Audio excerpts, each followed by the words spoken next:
¿Ya? También está grabando.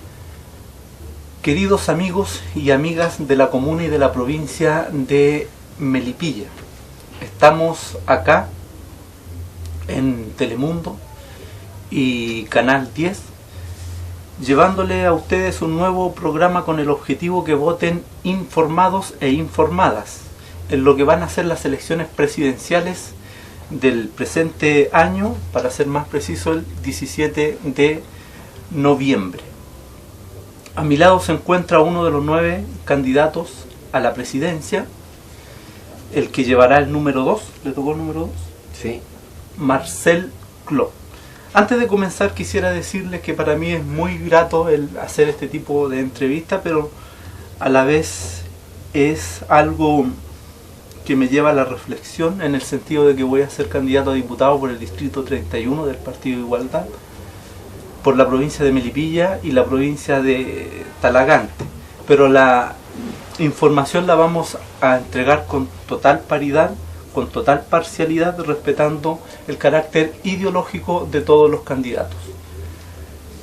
Bueno, vamos a comenzar con la entrevista. En este momento tenemos el abanderado del movimiento Todos a la Moneda, vuelvo a repetir, Marcel Clot. Marcel, para que la gente en Melipilla, en la comuna de Melipilla y en la provincia te conozca, cuéntanos tu biografía, en dónde naciste, quiénes son tus padres, qué estudios tienes. A ver, mi nombre es Marcel Clot, yo soy chileno, nací en Santiago, en la comuna de Independencia, en un hospital público, universitario de la Universidad de Chile. Este es el hospital JJ Aguirre, donde también murió mi viejo ahí. Bueno, yo estudié en la escuela pública, ¿no? En general no son muy connotados los colegios en que estudié la básica, porque aparte de Luis Campino, que estuve entre segundo y tercero, el resto fueron de estos colegios de barrio, como existen en todas partes, pero la educación secundaria la hice en el Liceo 17, también un colegio público. Y estudié en la Universidad de Chile Economía, hice también un posgrado ahí, y después me fui a estudiar a Europa, hice un magíster en Economía e inicié mis estudios de doctorado. ¿En qué parte de Europa fuiste? En Lovaina, la Universidad Católica de Lovaina, que es una universidad muy antigua, tiene como 500 años, y hace un semillero de líderes e intelectuales latinoamericanos. El presidente Correa en Venezuela. ¿De Ecuador? Digo Ecuador, perdón. Ecuador. Estudió ahí, hizo economía también. Y Camilo Torres también estuvo allá. Camilo Torres. ¿En qué año fue eso? ¿Lo de Camilo Torres? No, cuando estuviste en Lovaina. Ah, no, eso fue entre el 86 y el 90. Yo me fui el 86 a estudiar allá y volví el 90. Y después entré a trabajar al Banco Central, ahí estuve hasta el 1996. Ahí me tocó hacer el primer gran trabajo interesante que hice en mi vida profesional, que fue las cuentas del patrimonio natural. O sea, hice un estudio sobre cómo estaban siendo explotados los bosques, los recursos mineros y los recursos pesqueros. Y la conclusión fue que en Chile están arrasando con todo. O sea que el crecimiento que tiene el país está depredador. tomando O sea, los bosques los lo están destruyendo, los recursos, los peces en el mar destruyendo, y la minería en manos extranjeras, para cualquier cosa menos para el desarrollo del país. Eso fue la primera conclusión, que me costó salir del Banco Central, pero ahí empecé una tarea pública. Antes había tenido un trabajo político, pero militante, sin expresión pública. Tú fuiste del PPD, pero después renunciaste a ese partido. Yo he sido de varios partidos. ¿Sí? Hasta que al final me aburrí y nunca más he vuelto a ingresar a un partido político.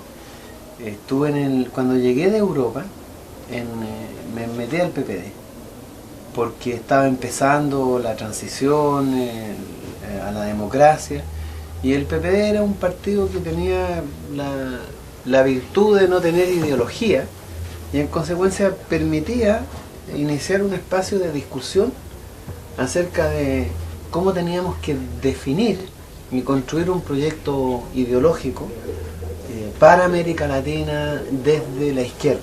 ¿Y cuál es el punto de quiebre? Ese precisamente. Ese fue porque cuando nosotros nos dimos cuenta, y al poco andarse, esto de que la concertación rápidamente comenzó a legitimar el modelo ideológico de la dictadura militar, fue al principio. Entonces yo llegué en el 90, y ya en el 92 era absolutamente claro, era evidente, y yo a fines del 92 yo ya no estaba en el PP. Yo estuve prácticamente 2 años más. Y después me fui y me dediqué al trabajo más bien profesional político, como intelectual, ¿no? Entonces yo después formé una fundación, la Fundación Terra, y ahí le dimos duro a las empresas forestales, mineras, pesqueras. Ahí demandamos a Saldívar por corrupción. Sí, fue conocido cuando ese él caso. Estaba negociando. A los hermanos Saldívar. A los 2 hermanos. Al Adolfo y al Andrés. Y uno era presidente del Senado, Andrés Saldívar, y el otro era presidente del Partido Popular Cristiano. Disculpa, eso fue por la ley corta de pesca, la ley 2004, la 19.113 me parece. No sé qué sí, es que fue bien bullado ese... Es la ley de pesca la que le entregó en ese entonces... La cuota pesquera. La cuota pesquera a los grupos económicos, al señor Angelini, y de hecho Saldívar tenía 18 familiares trabajando con el grupo Saldívar. Pero 18. Ojo que la gente a veces se confunde, porque esta ley es anterior a la Longueira, a la ley Longueira, en donde se entregan la concesión esta indefinida. Sí. En la concertación también dañó los intereses de los pescadores. Sí, lo que pasa es que mira, el tema fue el siguiente. Antes no existía ninguna ley. El que quería pescar, pescaba. Estaba la Ley General de Pesca y Acuicultura. Claro. Y entonces cualquiera pescaba. ¿Y qué ocurrió? La industria pesquera entró con una fuerza y una potencia que en 20 años despobló los mares de Chile, los despobló. Yo me acuerdo que el estudio del Banco Central que nosotros hicimos es que todas las especies venían así, cayendo, pero en picada, de 8 millones de toneladas que llegaron a pescar. Piensa tú que el año 75 en Chile se pescaban más o menos 750.000 toneladas. 20 años después, 8 millones, 8 veces más. Dejaron simplemente el desastre en las costas de Chile. Se llevaron todo el recurso pesquero, lo agotaron. Y eso significó un colapso de la industria. Entonces ahí empiezan con las leyes para regular, para restringir quién podía pescar y quién no podía pescar. Y hubo una disputa entre los pescadores artesanales, los sectores más pobres, digamos, y la gran industria. ¿Y cómo falla? Con la ley corta de pesca, que le entrega todos los derechos de pesca, el derecho a pescar, a la industria.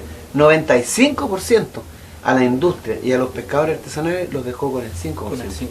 Y eso fue gracias a la corrupción, porque Saldívar, los dos Saldívar estaban detrás, o tenían detrás al grupo Angelini, que el gran grupo... Ellos eran accionistas del grupo Verba en ese momento. Accionistas, y además tenían familiares trabajando directamente con la industria. Entonces nosotros los denunciamos a ellos, yo los denuncié públicamente, me demandaron, tuve 5 años procesado en libertad bajo fianza, declarado reo, con arraigo, pero le ganamos 5-1. Nosotros demostramos que eran corruptos. Por eso yo lo puedo decir abiertamente, se lo digo siempre, y cada vez que lo veo le digo, usted es un corrupto, y se lo voy a seguir diciendo siempre, hasta que me muera le voy a decir que es un corrupto, porque ¿sabes lo que pasa? Que esta gente, ¿tú sabes lo que significa 50.000 pescadores artesanales que vivían de sacar sus botes y pescar? Y de repente viene esta industria, arrasa con todo en primer lugar, y cuando ya no queda nada, hay que ordenar la pesca, vienen los políticos al servicio de la industria y le entregan el derecho exclusivo de pesca a la industria. Y a los pescadores artesanales los dejan en la mismísima miseria. En Puerto Montt había algunos pescadores que podían salir a pescar una vez al mes y 11 días en el año. Era todo lo que podían salir a pescar. ¿Qué hace una familia pobre, porque los pescadores artesanales son pobres, con eso? No se puede, ¿no? No, y aquí el caso de San Antonio, nosotros estamos a 40 kilómetros de San Antonio y también con esa ley se legitima la ley, o sea, la pesca de arrastre, que no es selectiva en lo más absoluto. Aquí se desarrolló bastante la jibi. Entonces es una situación complicada lo que vivió el país en aquel entonces. Pero Marcelo, iniciemos un ping-pong, ¿ya? Salud. Bueno, yo antes de eso quisiera decir una cosa, para que explique un poco todo lo que yo voy a contestar respecto a mí. Lo que la gente tiene que entender hoy día en Chile, lo que todos deberíamos saber, es que el Estado, que es las instituciones que deberían garantizar, apoyar, respaldar el derecho de las personas, el derecho a la salud, el derecho a la vivienda, el derecho a la educación, el derecho a una pensión digna de vejez, ese Estado que debe garantizar que eso esté bien cubierto y bien resguardado, no lo hace. ¿Y qué es lo que hace? Protege al gran empresario para que haga su negocio y su ganancia de capital. O sea, las transnacionales. Ese es el país, claro, y por eso la ley de pesca que hablábamos antes, Claro. y la ley forestal, y todas las leyes en Chile, ¿qué es lo que hacen? Garantizan que el gran empresario tenga una ganancia de capital y que las personas simplemente no tengan ningún derecho. Y todos los derechos de las personas, en vez de ser derechos, son un negocio. Y un privilegio. Y un privilegio, entonces es un negocio. Se hace negocio con la salud, se hace negocio con la educación, se hace negocio con la previsión, con todo se hace negocio. Y en la salud, por cierto, eso también ocurre. En la salud, fíjate que el Mercurio del año 2012 dijo que la salud era el tercer negocio más lucrativo, donde más plata se gana en Chile, el tercer negocio. Bueno, ¿qué ocurre con la salud en Chile? Todo, o sea, la salud pública en primer lugar, los hospitales públicos, los consultorios públicos son un desastre. No tienen médicos, hay que esperar 12, 24 meses por un especialista. Los sueldos de los trabajadores del sector público son un desastre, son bajísimos. Trabajan a honorario, los sueldos son tan bajos que nadie quiere trabajar en el sector público. Y se van entonces al sector privado. Y entonces no hay salud en el sector público. Fíjate que el sector público atiende casi al 80% de las personas. En FONASA está de la población, el 80%, 8 de 10 chilenos se atienden en FONASA, en hospitales públicos que son realmente penosos, la gran mayoría, en términos de atención, de especialistas, de camas, de suministro, de salas de espera, de horas eternas de espera. Es el sector público. 8 de 10 chilenos tienen que atenderse en el sistema público de salud, que es de pésima calidad, y 2, en realidad 1,7, pero 2, digamos, se atienden en la ISAPRE. Y tampoco tienen salud ahí, porque al que va a una ISAPRE tiene que hacer copagos, si se enferma gravemente tiene que endeudarse, y no tiene salud mental, y tampoco tiene salud dental. Entonces la salud en Chile es un completo y absoluto desastre. ¿Por qué ocurre eso? Porque el Estado ha olvidado no hace su trabajo. El Estado tiene que garantizar la salud a todos. ¿Y qué estamos proponiendo nosotros respecto a la salud? Que volvamos a tener un Estado que garantice el acceso y el derecho a la salud. Esto requiere aumentar las inversiones en salud, tener hospitales donde sea necesario, digamos, en función de la escala, ¿no? Si tienes una comunidad de 20.000 personas, bueno, hay que tener un hospital, un centro de atención médica que cubra las necesidades de esas 20.000 personas y que esas 20.000 personas puedan acceder rápidamente a la salud. Y eso se puede hacer si el Estado pone los recursos necesarios. El Estado tiene que aumentar el presupuesto de la salud. Nosotros hemos propuesto una gran inversión en infraestructura hospitalaria y de atenciones de salud pública. Entonces, ¿qué decimos nosotros? Con el 6% que a ti te descuentan de tu sueldo, tienes que tener derecho a acceder a un hospital público o a un centro de atención pública que cubra tus necesidades. Con el 7%. Y de manera eficiente, digamos, o sea, que tú llegas y te atienden y no tengas que esperar 24 meses como ocurre hoy día en Chile. Eso es lo que nosotros estamos proponiendo. Infraestructura hospitalaria, aumentarla. Aumentar la dotación de médicos, de enfermeras, de paramédicos. Mejorar sustantiva y significativamente la salud. Pero eso requiere que entendamos que el Estado tiene que cambiar. No podemos seguir con un Estado que garantiza que lo único que le importa es que los grandes empresarios ganen dinero. Pero mira, disculpa, yo estuve viendo el otro día, informándome sobre la salud y de los países de la OECD, de la OCDE. Chile, de los más altos desarrollados. Digamos. Claro, pues Chile está ahí, el único país de América Latina que se encuentra en la OECD. Y Chile, de todos los países, es el que, dentro del PIB, el que menos recursos le entrega a la salud. Todos los países de la OCDE entregan aproximadamente el 12% del PIB y Chile solamente está aportando con el 8%. Por lo tanto, un punto porcentual del PIB equivale a 2.500 millones de dólares, ¿cierto? Pero ese 8% no es que el Estado lo ponga. Chile gasta en eso. Gasta en eso, claro, gasta el 8%. Que no es lo mismo que el Estado que no gasta es lo mismo. El 8%. El Estado gasta mucho menos. Mucho menos. Porque hay una parte importante de ese 8% que es plata de tu bolsillo. Que es plata de tu bolsillo. ¿Okay? Claro, pero entonces faltan 10.000 millones de dólares aproximadamente. Sí. O sea, es muy bajo lo que le destina Chile a la salud. Y eso es una prueba de lo que yo te digo, que al Estado de Chile no le importa la salud de los chilenos. ¿Qué es lo que le importa? Que hagan negocios con la salud. Y entonces, en educación, iniciemos el ping-pong, o sea, salud, respuesta corta. En salud, bueno, aquí hay que aumentar considerablemente, llegar a aumentar el por lo menos al doble, pero yo creo que en materia de salud hay que por lo menos duplicar. O sea, si hoy día el Estado gasta 1 peso en salud, tiene que gastar 3 pesos en 3 pesos. Educación. En educación, nosotros entendemos que la educación es un derecho. Y universal, gratuita. Gratuita, para todo. Para todo. O sea, no estás de acuerdo con la raíz ni ciertos otros, Israel, otros candidatos y quienes sostienen el mismo modelo, quienes dicen que el cuarto, el quinto, quintil y el tercero no pueden tener educación gratuita porque lo encuentran rico. Pero es que mira, la educación es un derecho aunque tú seas pobre o seas rico. Y no solamente porque tú tienes derecho, sino que porque nosotros, como país, necesitamos que la gente sea educada. Claro. Si tú tienes gente educada, tienes menos violencia. Los hospitales, los médicos son mejores. Los ingenieros son mejores.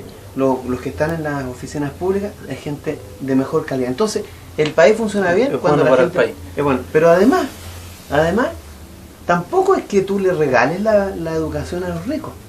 Porque ¿cómo financia? La educación no es gratis, nunca ha sido gratis. Alguien la tiene que financiar. Alguien la financia. Y la financia el Estado, nosotros decimos. Tiene que financiarla el Estado. ¿Y de dónde la financia? De los impuestos que cobra. Y si tú ganas 8 millones de pesos, tú vas a estar a ti te van a sacar 3 millones de pesos de impuestos. Si yo gano 600.000 pesos, a mí no me van a sacar nada. Entonces tú vas a aportar 3 millones y yo no voy a aportar nada. Y tú, a tu hijo lo vas a poder mandar a la universidad, y yo también. Y tú vas a aportar con 3 millones al Estado para que el Estado con esos 3 millones le pague la educación a tu hijo y al mío. Por lo tanto, no es que no paguen los ricos por la educación. Pagan con el sistema que nosotros estamos planteando, pero pagan mucho más que los pobres en hacer la educación. Pero también pensando que una persona que gana o que tiene ingresos de 5 o 6 millones no es rico en comparación con el clan Angelini, no es rico. No es rico. Pero igual él está pagando, ¿me entiendes? Claro. No es que pero no esté que pagando. Hay como una mala visión del rico también. Claro, y hay una mala visión de que la educación es gratis. O sea, sí, no es que sea gratis, no es que no se pague la educación. Lo que pasa es que nosotros estamos hablando de cómo la pagamos, cómo la financiamos. Y cuando nosotros decimos vía impuestos, entonces los ricos están pagando más que los pobres para financiar la educación. Y si tú pagas más por la educación que yo, no tienes derecho a que tu hijo vaya a la universidad sin que yo además te cobre una colegiatura, si ya estás pagando, me estás pagando a mí, le estás pagando al otro y al otro y al otro. Entonces yo creo que es absolutamente de justicia que tú, igual que yo, que pagas por la educación con tus impuestos mucho más que yo, tengas el derecho a que tu hijo vaya a una universidad pública sin pagar además una colegiatura. Hablemos de la vivienda, que es otro tema del ping-pong. Son demasiado pequeñas. Fíjate con que el decreto 49 se bancariza también el tema de la vivienda. ¿Cuál es la alternativa? Mira, cuando Chile era un país pobre, en los 60, pobre, porque teníamos 17 veces menos la riqueza que tenemos hoy día, exportábamos 80 veces menos cobre que hoy. Es impresionante. Estas son las cosas absurdas que ocurren en Chile. Hoy día somos el país más rico de América Latina, más rico. ¿Ah? ¿Por qué? Porque tenemos un ingreso per cápita, o sea, de todo lo que produce el país dividido por persona, es más que en cualquier otro país de América Latina. O sea, lo que se produce por persona en Chile es más que en cualquier otro país de América Latina. ¿Cuántos son? 15.000. Son como 17.000, 17.000 millones de dólares por persona. En otros países están 15.000, 10.000. Bueno, ahora que somos el país más rico de América Latina por persona, que además exportamos 80 veces más cobre que en los años 60, las viviendas sociales son de 30 metros cuadrados y de una calidad asquerosa. Asquerosa. Y más encima, caras, porque tienes que endeudarte con los bancos y los bancos te prestan la plata. Mira, es que otro negocio más de las inmobiliarias. Entonces, en los 60 las casas sociales eran de 60 metros cuadrados. 60. Cuando el país era pobre, construía viviendas para los pobres de 60 metros cuadrados. Ahora construye la mitad y somos más ricos. Y además eran de material sólido. Entonces uno tiene que la gente tiene que preguntarse por qué pasa eso. ¿Por qué hoy día que somos más ricos, las viviendas sociales son basura, la mayoría? Y hace 40, 50 años atrás, que éramos más pobres, se producían viviendas sociales de mejor calidad y más grandes. Con una mayor cantidad de metros Y cuadrados. eso es también. porque cambió el tipo de Estado. Antes el Estado garantizaba tu derecho a la educación, a la salud y a la vivienda. Hoy día garantiza el derecho de Angelini, de Lux y de Mati a hacer negocio, y a ti eres simplemente un cliente y un factor de negocio. El cobre, hablemos del cobre. Tú has hablado de volver a nacionalizarlo. ¿Cuál es el mecanismo? Uno ha conocido diversos mecanismos, ¿no es cierto? Porque Allende nacionaliza la explotación y la comercialización. Hay ciertos sectores como en Venezuela en donde se nacionaliza pensando en crear estas empresas mixtas, pero que el Estado tenga la mayor cantidad accionaria dentro de los yacimientos a explotar. Y en otros países como en Bolivia se nacionaliza la comercialización, hay empresas privadas que intervienen, pero esas le tienen que entregarle el recurso a la estatal, que es YPFB. Ellos venden el recurso, después le devuelven la inversión y una parte de la rentabilidad. ¿Cuál es el método que tú propones para nacionalizar este recurso que es tan necesario? El método que funcionó muy bien en Chile fue Codelco. Prácticamente toda la producción, comercialización y distribución en manos de empresas estatales chilenas. O sea, tú estás hablando de la explotación también. De la explotación, por supuesto. Claro. O sea, las empresas privadas tendrían que... Las empresas privadas no pueden estar en la gran minería del cobre. Según lo que dice la Constitución. En la misma Constitución del 80. Sí, bueno, lo que pasa es que nosotros pensamos cambiar la Constitución. Claro. Es importante cambiar esta Constitución porque la Constitución es lo que define que seamos un país democrático o un país autoritario. Claro. Y en Chile la Constitución define que somos un país autoritario, no democrático. La Constitución que hoy día tenemos hace que no sea democrático este país porque la Constitución la hizo un señor, a su pinta. Y las constituciones las tienen que hacer todos los miembros de una sociedad. Colectivamente. Por lo tanto, hay que cambiar la Constitución. Pero en esta Constitución es posible, por decreto supremo presidencial, decretar la nacionalización de los yacimientos. perdón, la nacionalización de las instalaciones, porque el cobre sigue siendo chileno, no deja de ser chileno porque los yacimientos pertenecen al país. Lo que ha hecho Chile en los últimos años es entregar concesiones de explotación, o sea, deja a los extranjeros que exploten el cobre. No le entrega la propiedad del recurso, sino que le da la posibilidad de que lo explote. Y eso le permite al extranjero llevarse todos los ¿Pero eso es constitucional? ¿Bajo esta misma constitución? No debería ser constitucional, no lo es. Hay una disputa ahí. Porque el artículo 19, número 22, también reconoce que, bueno, la típica frase de Salvador Allende, en donde se dice que todos los recursos mineros son de uso absoluto, exclusivo, inalienable e imprescriptible del Estado de Chile. Entonces uno deduce que el Estado es el que debiera estar...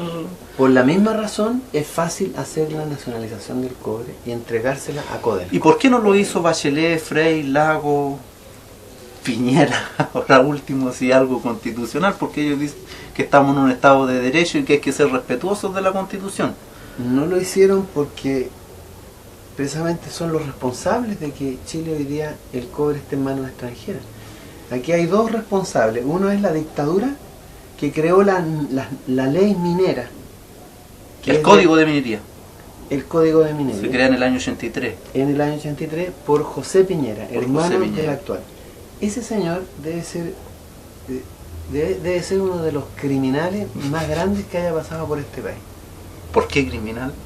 ¿Tú sabes lo que dice esa ley minera, ese Código de Minería? ¿Dónde se dice que se entregan los derechos? Él inventó esta cosa de las concesiones plenas, o sea, de entregarle plenamente la concesión y el derecho a explotar a un extranjero. Pero dice lo siguiente: si tú quieres nacionalizar el cobre, nacionalizar la explotación, tendrías que pagarle al inversionista extranjero como indemnización por quitarle el derecho a explotar el cobre, ¿no? Porque hoy día lo explotan los privados. Lo que nosotros queremos es quitarle el derecho a explotarlo y que lo explote una empresa chilena, estatal. Bueno, según este Código de Minería, hay que pagarle el valor hoy día de todo lo que ganen a futuro hasta que se extinga el mineral, hasta que se acabe el mineral. Nosotros tendríamos que valorar todo lo que van a ganar hasta que se acabe el mineral y ponerlo en pesos de hoy y pagárselo como indemnización. Por eso es una ley criminal, ¿no? Porque tú comprometes de manera brutal el derecho de las personas. Ahora, la Constitución te autoriza a recuperar las instalaciones y el derecho a explotar sin necesidad de indemnizaciones, sino que por el valor... O sea que hay contradicción entre la Constitución y el Código, como es una ley ordinaria, debiera ser como norma jerárquica la Constitución la que debe prevalecer. Bueno, Marcel, vamos a ir a un corte comercial y estamos de vuelta en un par de minutos para que sigamos con el análisis.